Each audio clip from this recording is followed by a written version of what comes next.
حضرت سیدہ عائشہ رضی اللہ تعالی عنہا فرماتی ہیں کہ میں گھر پر تھی، حضور تشریف لائے اور میں اب خورے میں پانی لے رہی تھی، تو حضور نے مجھے دیکھ کہا عائشہ تھوڑا سا پانی میرے لیے بھی چھوڑنا، تو میں نے چھوڑ دیا۔ حضور نے میرے ہاتھ سے اب خورا لیا، پینے لگے تو پھر رک گئے اور کہا عائشہ ذرا بتاؤ تم نے ہونٹ کہاں رکھے تھے؟ میں ہونٹ رکھ کے وہاں پانی پینا چاہتا ہوں۔ اللہ اکبر، مجھے بتاؤ اگر آج اپنی بیوی کے ساتھ آپ کا رویہ یا میرا رویہ یہ ہوگا تو گھر جنت کا ٹکڑا بنے گا یا نہیں بنے گا؟ سید عائشہ فرماتی ہیں کہ حضور اتنا پیار کرتے، کبھی یا روحی کہتے، کبھی یا حمیرہ کہتے، بلکہ اتنے پیار کا عالم کہ ایک دن حضور گھر تشریف لائے، فرماتی ہیں کہ میرے سر میں درد تھا۔ یار جب غمخوار سامنے آ جائے تو پھر دکھڑے سنانے کو جی چاہتا ہے نا، تو کہا واہ راسی، ہائے میرا سر گیا، غمخوار کے سامنے دکھ رکھ دیے، ساری گٹھڑی کھول دی۔ تو غمخوار نے آگے سے کیا کہا؟ فرمایا وَأَنَا یا عائشہ، عائشہ یہ تیرے سر میں درد نہیں ہے، یہ میرے سر میں درد ہے۔ میں ایک جملہ کہنا چاہتا ہوں، اس کو اگر سیرت نگار بیان کرے گا تو اس کا رنگ کچھ اور ہوگا، اور اگر تاریخ بیان کرنے والا اس بات کو بیان کرے گا اس کا رنگ کچھ اور ہوگا۔ آپ نے دیکھنا یہ ہے کہ سیرت لینی ہے یا تاریخ لینی ہے۔ تو اپنی زندگی، حضور کی ساری زندگی ہمارے سامنے روشن ہے۔ ایک غیر مسلم نے اسلام قبول کیا، اس سے پوچھا گیا اسلام کی کس قدر نے تجھے متاثر کیا؟ اس نے کہا صرف ایک واقعہ میری ہدایت کا سبب بن گیا۔ اس نے کہا کہ کیا واقعہ؟ کہا ایک دن مجلس حضور کی لگی تھی، لوگوں کا ہجوم تھا، ایک شخص اٹھ کے کھڑا ہوا، حضور میرا بیٹا کئی دنوں سے گم ہے، مل نہیں رہا، آپ دعا کر دیں مل جائے۔ تو آقا کریم علیہ السلام قبل اس سے کہ ہاتھ اٹھاتے، ایک شخص جو باہر دروازے پہ کھڑا تھا اس نے کہا حضور ابھی ابھی میں آیا ہوں فلاں باغ سے گزر کے، میں نے بچوں کے ساتھ اس کے بیٹے کو کھیلتا دیکھا فلاں باغ میں۔ باپ نے سنا کہ میرا بیٹا فلاں باغ میں ہے تو ظاہر اس نے فوراً دوڑ لگا دی۔ تو آقا کریم علیہ السلام نے فرمایا اسے بلایا گیا، کہا بہت جلدی ہے؟ جی حضور آپ جانتے ہیں کئی دنوں سے بچھڑا ہوں، اس کی ماں الگ تڑپ رہی ہے، میں الگ بے چین ہوں، کئی دن سے کھایا کچھ نہیں، جب خبر ملی ہے تو بہت جلد بچے سے ملنا چاہتا ہوں۔ فرمایا ضرور جاؤ، میں روکتا نہیں، روکنے کے لیے بلایا بھی نہیں، لیکن تمہیں بلانے کا بھی ایک مقصد تھا۔ جی حضور ارشاد فرمائیے۔ فرمایا جب باغ کنارے جاؤ، بچوں کے ساتھ اس بچے کو کھیلتا دیکھو، تمہارے بیٹے کو جب تم کھیلتا پالو تو اسے بیٹا بیٹا کہہ کے آوازیں نہ دینے لگ جانا، جو نام رکھا ہے اس نام سے پکارنا۔ عرض کی حضور میرا بیٹا ہے، اگر بیٹا کہہ کے پکاروں تو حرج بھی کیا ہے؟ فرمایا تم کئی دنوں سے بچھڑے ہو، تمہارے لہجے میں بلا کا رس ہوگا اور تم نہیں جانتے، ہو سکتا ہے کھیلنے والوں میں کوئی یتیم بھی کھیل رہا ہو، اور جب تم اپنے بیٹے کو بیٹا کہہ کے پکارو گے اس کا کلیجہ تڑپ جائے گا، کاش آج میرا باپ ہوتا تو مجھے بھی بیٹا کہہ کے پکارا۔ تو کہا یہ شوق گھر جا کے پورا کر لینا، یہ شوق گھر جا کے پورا کر لینا، اس کے سامنے اپنے بیٹے کو بھی بیٹا کہہ کے نہیں پکارنا۔ یہ اسلام کا دیا ہوا دین ہے۔ غریب کے سامنے اپنی دولت کی نمائش نہیں کرنی، بیوہ کے سامنے اپنی بیوی سے پیار نہیں کرنا، بلکہ میرے حضور نے یہاں تک ارشاد فرمایا اپنے گوشت کی خوشبو سے غریب ہمسائے کو تکلیف نہیں دینی، یا تو تھوڑا سا پانی زیادہ ڈال لو اور شوربے کی ایک پیالی ہمسایوں کے گھر بھی بھیج دو۔ اگر ایسا نہیں کر سکتے تو پھر ایسے زاویے میں وہ کھانا پکاؤ کہ غریب کے بچوں تک اس کی خوشبو نہ پہنچے۔ بچے ہیں ضد کر بیٹھے اور انہوں نے اپنے غریب باپ سے تقاضا کر لیا تو بوڑھا باپ کیسے آرزو ان کی پوری کرے گا؟ وہ کیا کسی نے کہا تھا نا، اسی ڈر سے وہ بچوں کو دوپہر میں سلا دیتی ہے گلی میں پھر کھلونے بیچنے والا نہ آ جائے۔ تو کہا حضور کی نزاکت قلبیہ کا لحاظ رکھنا کہ یتیم کے سامنے اپنے بیٹے سے بھی پیار نہ کرنا، اس کو بیٹا کہہ کے نہ پکارنا، کہا یہ چیز میرے اسلام لانے کا سبب ہوا۔ میں ابھی 2 ہفتے قبل وہاں عرب امارات میں گیا تو وہاں ایک ہندو لڑکا تھا گیان، تو اس کے جو رومیٹ تھے انہوں نے ان کو بیانات کے کلپ سنوانے شروع کر دیے۔ اس کا دل نرم ہوا تو میں نے جہاں جمعہ پڑھانا تھا تو وہاں اس کو لے آئے، تو وہ باہر بیٹھ گیا مسجد سے باہر، گفتگو سننے لگا۔ تو میں نے جو گفتگو کی تو اس میں حضور کی سیرت کا عنوان تھا، تو میں نے یہ واقعہ سنایا۔ میں واقعہ سنا تو وہ اٹھ کے اندر آ گیا اور اس نے کہا مجھے اسلام میں داخل کر لو۔ تو میں نے کہا کہ آج بھی حضور کی سیرت میں اتنی چمک ہے، اتنی روشنی ہے، اگر ہم کسی ڈھب سے اس کو بیان کریں نا تو آج بھی جو دلوں کے اندر ایمان کے تخم ڈال سکتی ہے۔ تو اقبال کہتا ہے کہ حضور کی سیرت بیان کرو، اس میں تمہاری اولاد کے سینے میں حضور کا پیار پیدا ہوگا۔ تیسری بات، علامہ اقبال کہتے ہیں کہ حضور کا حسن و جمال بیان کرو۔ انسان کی فطرت یہ ہے کہ وہ حسن کی طرف لڑکتا ہے، یہ اسی لیے آپ نے یہاں پھول رکھے ہیں نا، کہ یہ اچھے لگیں، بھلے لگیں، طبیعت کو بھا جائیں۔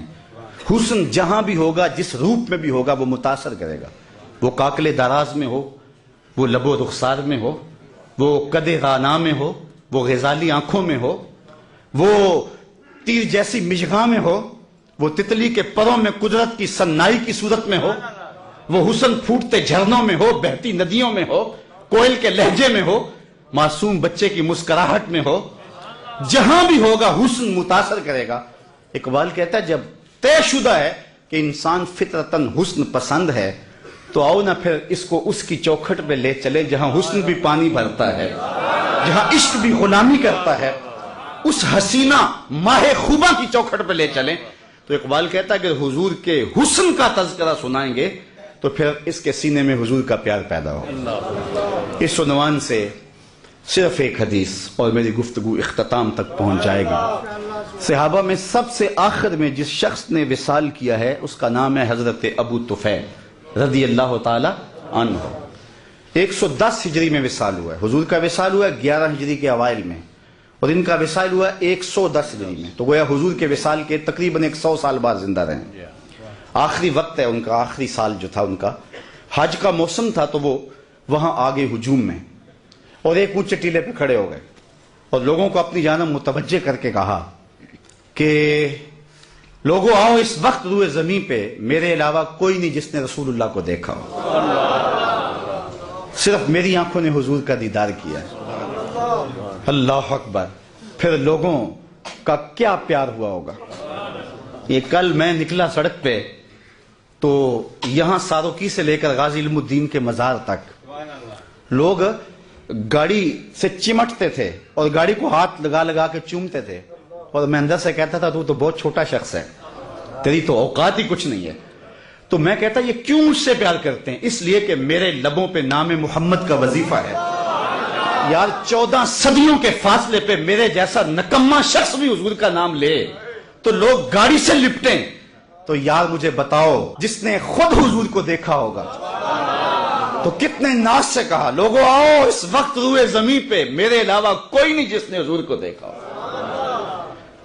اقبال نے کہا تھا نا کہ نسیم تشنا ہی نہیں اقبال کچھ اس پہ نازاں، فخر ہم کو بھی ہے شاگردی داغ سخنداں کا۔ جس نے داغ دہلوی کو دیکھا وہ ناز کرتا۔ ہمارے استاد ہوتے تھے محمد علی حاشر، وہ بڑے کمال درجے کے کاتب تھے اور فارسی کے اچھے شاعر تھے، تو وہ کبھی بات کرتے تو کہتے کہ میں اقبال کی مجلسوں میں بیٹھتا رہا ہوں، مولانا ظفر علی خان اس زمانے میں ذمہ دار اخبار نکالتے تھے، تو اس کی شاہ سرخیاں وہ لکھتے تھے، کوئی زمانہ لکھتے رہے ہیں، تو وہ کہتے تھے میں مولانا ظفر علی خان کا ساتھی رہا ہوں۔ تو جو مولانا ظفر علی خان کا ساتھی رہے وہ تو ناز کرے، جس نے اقبال کی مجلس میں چند لمحوں کے لیے بیٹھنے کی سعادت پائی ہو وہ تو فخر کرے، جس نے داغ دہلوی کو دیکھا ہو وہ تو ناز کرے، اور جس کی آنکھوں نے جمال محمد عربی کو دیکھا ہو وہ اپنے مقدر پہ کیوں ناز نہ کرے، وہ فخر کیوں نہ کرے۔ کہا لوگوں آؤ، اس وقت کوئی کائنات میں دوسرا نہیں ہے جس نے حضور کو دیکھا ہو، سب سے آخری شخص میں ہوں جس نے حضور علیہ السلام کا دیدار کیا۔ تو لوگ جمع ہو گئے، ہجوم بن گیا۔ میں توجہ تھوڑی دیر کے لیے چاہوں گا، یہ سارے انتظام بعد میں ہو جائیں گے، اس لیے کہ تذکرہ چھڑا ہے حضور کے حسن کا، اور حسن ایسا ہے، پہلے اس پر انہماک کی ایک بات سن لیں یار، چہرہ حضور کا تو چہرہ رہا نا۔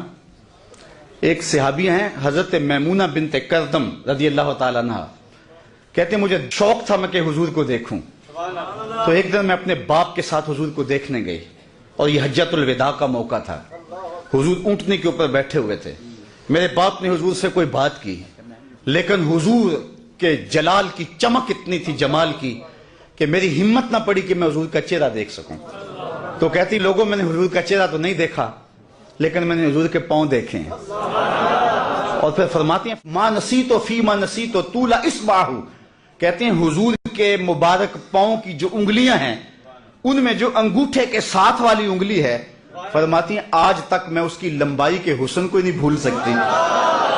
یار جس کے پاؤں کی انگلی کا حسن محو کر دیتا ہے اور ساری زندگی نشہ ہی نہیں اترتا، اس کے چہرے کے جمال کی کیفیت کیا ہوگی؟ ایک شاعر نے کہا قدموں پہ جبیں کو رہنے دو، قدموں پہ جبیں کو رہنے دو، چہرے کا تصور مشکل ہے۔ قدموں پہ جبیں کو رہنے دو، چہرے کا تصور مشکل ہے، جب چاند سے بڑھ کر ایڑی ہے رخسار کا عالم کیا ہوگا؟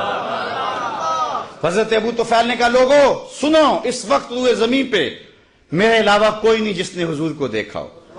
لوگ ہجوم کر کے جمع ہوئے، حج کا موسم تھا، حج کے مسائل پوچھے ہوں گے۔ جو لوگ حج پہ جاتے ہیں انہیں تجربہ ہے کہ ہر بندہ حج کے مسائل پوچھتا پھرتا ہے، زندگی میں پہلی بار گیا ہے، اگر ہر سال بھی جاتا ہو تو پھر بھی سال کے بعد گیا ہے۔ عید کے موقع پہ ہر سال مولوی صاحب کو عید کا طریقہ بتانا ہی پڑتا ہے، اس لیے کہ سال کے بعد آئی ہے۔ تو حج کے ایام میں بھی یہ ہوتا ہے، ہر بندہ حج کے مسائل پوچھتا ہے۔ تو ایک صحابی مل گیا ہے، تابعین نے پوچھا ہوگا کہ حضور نے حج کیسے کیا، منا میں کیسے گئے، عرفہ میں قیام کیسے کیا، حضور علیہ السلام نے عرفات میں قیام کیسے کیا، مزدلفہ میں قیام کیسے کیا، رمی جمال کیسے کیا۔ لیکن تاریخ کا جواب نفی میں ہے، کسی نے حج کا مسئلہ نہیں پوچھا، کہا صف لنا رسول اللہ صلی اللہ علیہ وسلم، تم نے حضور کو دیکھا ہے تو بتاؤ حضور کا چہرہ کیسا تھا، حضور کی آنکھیں کیسی تھی، آنکھوں میں مازاق کے ڈورے کیسے تھے، زلفیں کیسی تھی، حامیم کے کنڈل کیسے تھے، صف لنا رسول اللہ صلی اللہ علیہ وسلم۔ تو حضرت ابو طفیل نے 3 لفظوں میں حضور کا حلیہ بیان کیا، اور وہ آپ یاد کرنا چاہیں تو یاد ہو سکتا ہے، وصاف بن جائیں حضور کے۔ علماء نے لکھا ہے جو شخص حضور کا حلیہ بیان کرے لوگوں کے دل میں اس کے لیے جگہ بن جاتی، لوگ اس سے پیار کرنے لگ جاتے ہیں۔ ہر بندہ چاہتا نا میں ہر دل عزیز بن جاؤں۔ تو میں آپ کو بتاتا ہوں، اگر نسخہ بتا رہا ہوں، وہ سنیاسی بابے تو ساتھ لے کے نسخہ مر جاتے ہیں، لیکن میں آپ کو نسخہ دے کے جا رہا ہوں۔ اگر چاہتے ہو کہ ہم ہر دل عزیز بن جائیں، حضور کے حسن کے قصیدے پڑھا کرو، لوگ تم سے پیار کریں گے۔ تو حضرت ابو طفیل نے 3 لفظوں میں حضور کا حلیہ بیان کیا، یاد کر لیں۔ کان رسول اللہ صلی اللہ علیہ وسلم ابیض ملیحا مقصدا، ایک تو چٹے رنگ کے تھے، حسن نمکین تھا، ہر معاملے میں توازن تھا۔ 3 لفظوں میں حضور کا متوازن، سوا صدر والبطن، پیٹ اور سینہ برابر، پیٹ اٹھا ہو سینہ اندر ہو حسن ختم ہو جاتا ہے، سینہ آگے نکلا ہو پیٹ چپکا ہو تو یہ بھی حسن کو زائل کر دیتا ہے، سینہ اور پیٹ برابر ہو تو یہ اعتدال ہے۔ ابل الذرائین والسعدین والزندین، کلائیاں حضور کے مبارک، کندھے مبارک، حضور کے بازو سب برابر تھے اور جو ہے موزونیت کے ساتھ بڑے تھے۔ کان رسول اللہ لیس بالطویل الممغط ولا بالکثیر المتردد، قد ایسا کہ نہ پست کہا جائے نہ بہت لمبا کہا جائے، چونکہ بہت لمبا قد بھی حسن میں جو ہے وہ نقصان کا سبب ہے، چھوٹا قد تو ہے ہی نقصان کا سبب ہے۔ حضور درمیانی قد و قامت کے حامل تھے، لیکن ایک شان اللہ نے اپنے محبوب کو یہ بھی دی تھی کہ لمبے لمبے قد والے صحابی بھی تھے۔ حضور کا قد لمبا نہیں تھا، حضور کا قد درمیانہ تھا، لیکن اذا جامع الناس غمرہم، جب حضور آتے نا تو 10,000 کا مجمع بھی ہوتا، حضور کے کندھے سروں سے اونچے دکھائی دیتے۔ یہ اللہ نے اپنے محبوب کو شان دی تھی، اور جنہوں رب نے اونچا کیا ہے کون اس کو نیچا کر سکتا ہے؟ حضور کے کندھے اوپر دکھائی دیتے۔ اسی طرح فرمایا حضور متوازن تھے، حضور کا رنگ سفید تھا، ازہر اللون، نکھرا ہوا رنگ، ابیض اللون، چمکدار رنگ، اللہ اکبر۔ اور پھر حضور علیہ السلام کا حسن نمکین تھا، کچھ حسن میٹھے ہوتے ہیں، جمال یوسفی میٹھا تھا، زنان مصر کی انگلیاں کٹ گئی، اور حضور کا حسن نمکین تھا، نمکین میں کشش زیادہ ہوتی ہے۔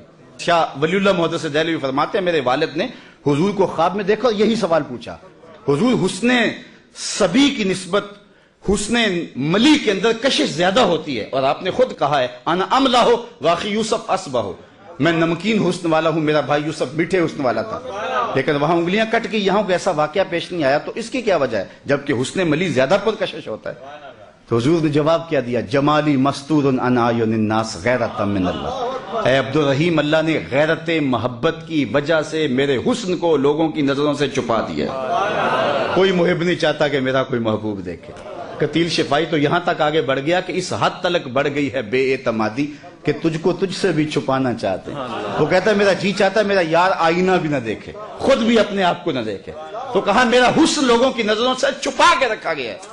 چھپے ہوئے حسن کا عالم ہے، کہ حسان بن ثابت کہتے ہیں فلما نظرت الی انوارہ فودعت کفی علی عینی خوفا من ذہاب بصری، جب میں حضور کے جمال کو دیکھتا تو آنکھوں پہ انگلیاں رکھ کے انگلیوں کی اوٹ سے دیکھتا کہ حضور کے جلووں کی چمک سے میری آنکھوں کی بینائی نہ جاتی رہے۔ یہ کون کہہ رہے ہیں؟ حضرت حسان۔ اور حضرت حسان کون ہے؟ شاعر۔ اور آپ جانتے ہیں شاعر حسن دیکھنے میں بڑا دلیر ہوتا ہے، اور حسن بھی چھپا ہوا، دیکھنے والا بھی شاعر، اور پھر بھی آنکھوں پہ انگلیاں رکھ کے دیکھے۔ اگر یہ حسن بے نقاب ہوتا تو کیا ہوتا؟ وہ اگر جلوہ کریں تو کون تماشائی؟ یہی بہتر ہے کہ وہ پردے میں روح پوش رہے، وہ اگر پردہ اٹھا دے تو کسے ہوش رکھے۔ حسن یوسف پہ کٹی مصر میں انگشت زنا، سر کٹاتے ہیں تیرے نام پہ مردان عرب۔ ایک طرف حسن ہے، یہ تضاد کا شعر ہے، صنعت تضاد کا، اور میں اہل ادب میں یہ بات کی ہے۔ عام مجمع میں بات کرنا اور بات ہے، اہل سخن میں بات کرنا اور بات ہے۔ میں نے اہل سخن کے سامنے کہا ہے کہ میں نے ولی دکنی سے لے کے غالب اقبال تک تقریباً شعراء کو چلو پڑھا نہیں تو چکھا ضرور ہے۔ میں نے پورے اردو ادب کے ذخیرے میں اردو میں تضاد کا ایسا دوسرا شعر نہیں دیکھا۔ تضاد یہ ہوتا ہے کہ شاعر ایک مصرے میں ایک لفظ لاتا ہے، دوسرے مصرے میں اس کی ضد لاتا ہے۔ اگر دن کا تذکرہ ہے تو رات کا ہے، اگر اندھیرے کا تذکرہ ہے تو اجالے کا ہے، تضاد لاتا ہے۔ یہاں بھی تضاد ہے، اور ایک تضاد نہیں، دو تضاد نہیں، تین تضاد نہیں۔ ذرا حسن دیکھیں شعر کا۔ حسن یوسف پہ کٹی مصر میں انگشت زنا، 6 چیزیں ہیں۔ سر کٹاتے ہیں تیرے نام پہ مردان عرب۔ ایک طرف حسن ہے، دوسری طرف صرف نام ہے۔ وہ حسن حضرت یوسف کا اور یہ نام میرے حضور کا، اور ادھر عورتیں اور ادھر مرد، وہ عورتیں بھی مصر کی، یہ مرد بھی عرب کے، ادھر انگلیاں ادھر سر، اور پھر آگے بڑھیں، ادھر کٹیں ماضی کی بات ہے، کٹاتے ہیں تسلسل جاری ہے، اور ادھر کٹیں اہل علم کے لیے لازم ہے، کٹیں ارادہ نہیں تھا، بے اختیاری میں کٹ گئی، ادھر کٹاتے ہیں قصد پایا جاتا ہے۔ سخن شاعری شہر یار اپنی جگہ، نعت کہنے کو احمد رضا چاہیے۔ حسن یوسف پہ کٹی مصر میں انگشت زنا، سر کٹاتے ہیں تیرے نام پہ مردان عرب۔ وآخر دعوانا ان الحمدللہ۔